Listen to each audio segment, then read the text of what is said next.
No, we don't. No, so carry on, I guess. Whoopsh. What's my motivation here? To be two-dimensional. America's Next Drag Supermodel. That's probably copyrighted. Yeah, probably. Yeah. Oh well. Anyways, bye! Hello, patrons. It's me, Fisher.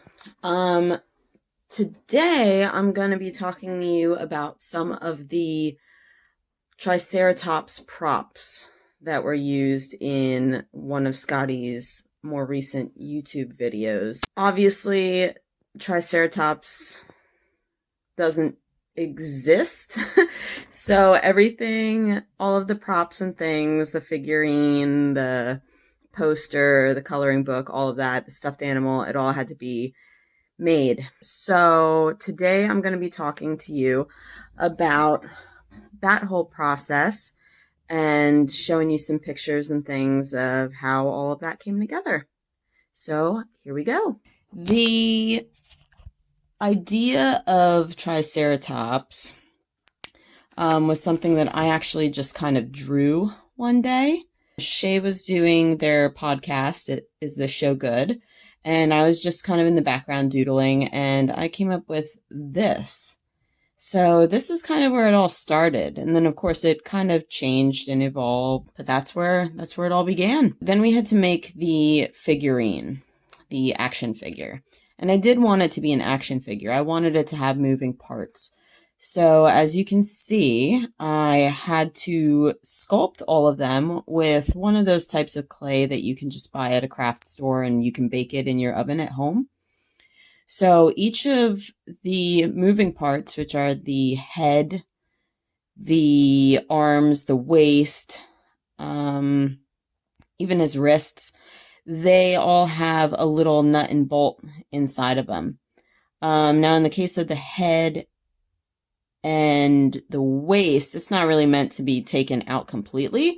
But in the case of the arms and the hands, you can actually, remove them and replace them with other arms and other hands. So there's some bent ones, some bent arms, some straight arms. There's punching fists.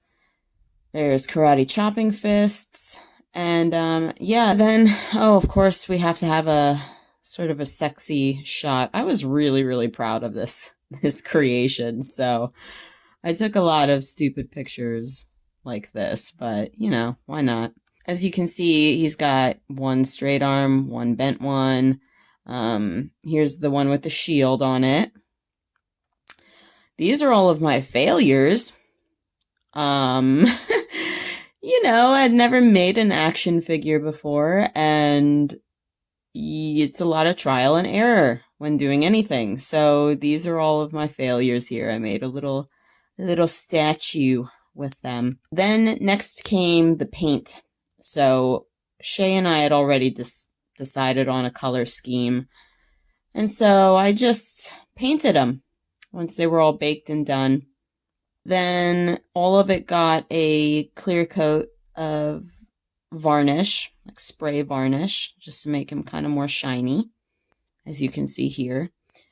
And yeah, so he's a really cool dude. He's got a lot of possibilities with those interchangeable arms and fists.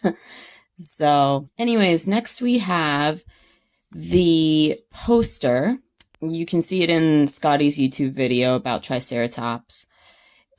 That was just me drawing, One cool thing, though, that Scotty did not mention is that there are parts of it that glow in the dark.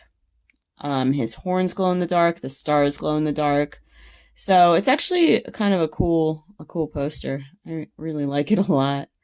Then we have the Try-Ceratops stuffed animal. Basically what I did was I wanted kind of a cuter little kid version of Try-Ceratops. So I sort of drew this cartoony version of him. And I just used that as my pattern. Basically, assembled the head first. I had to make his eyes. Actually, it's the same clay that I used for the action figure, and painted it.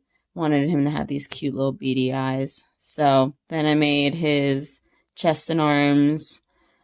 Then I added his legs and, of course, his sort of golden underwear. And then he needed his boots and gloves and belt. And then I put a cape on there. And I was really, really pleased with him. He's great. He's he's really soft and squishy and actually kind of a nice stuffed animal. Another thing that's kind of cool about him is that he is stuffed with recycled denim, which was something I kind of stumbled on accidentally. It's insulation that they oftentimes put with like frozen food. It kind of comes in this plastic covering, and I just cut one of them open at one point to see what was in it, and it turned out to be recycled denim. So his insides are made out of jeans. Next, we have the helmet. At one point, Scotty goes trick-or-treating as Try-Ceratops, and his whole Try-Ceratops helmet needed to be made. So this is basically what I did was I used sort of almost similar to like how you would make a piñata. It had kind of a cardboard skeleton. And these are his horns. Then those horns got wrapped in newspaper with a lot of glue. It's kind of sort of like paper mache. And then all of that got kind of duct taped to the helmet. And you can see here all of the different stages. Then, of course, we had to have that back fin. Then all of that kind of got paper mache'd over top.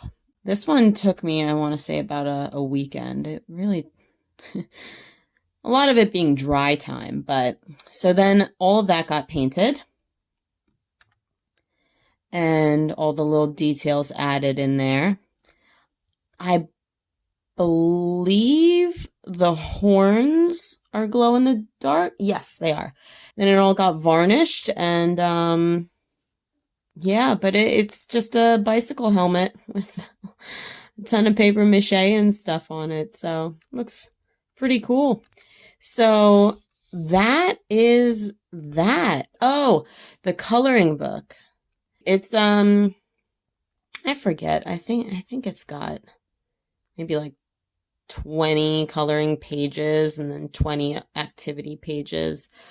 It was really fun to do those. We basically just wanted him to be doing a whole bunch of stuff, random stuff. So in some of them he's surfing, or as you can see here, he's an astronaut, in one of them he's riding a horse, and there's just all kinds of weird things. And that was really fun, getting to do that. And I also came up with all of the mazes and the word searches and stuff, which was fun as well. I mean, I certainly preferred drawing, but it all came together really, really nice.